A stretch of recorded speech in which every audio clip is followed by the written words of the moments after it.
سبحانك اللهم وبحمدك وتبارك اسمك وتعالى جدك ولا إله غيرك.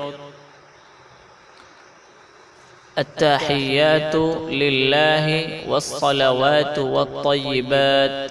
السلام عليك أيها النبي ورحمة الله وبركاته.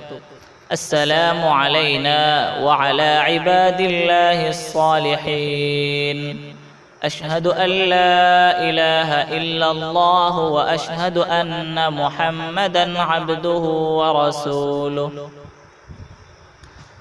اللهم صل على محمد وعلى آل محمد كما صليت على إبراهيم وعلى آل إبراهيم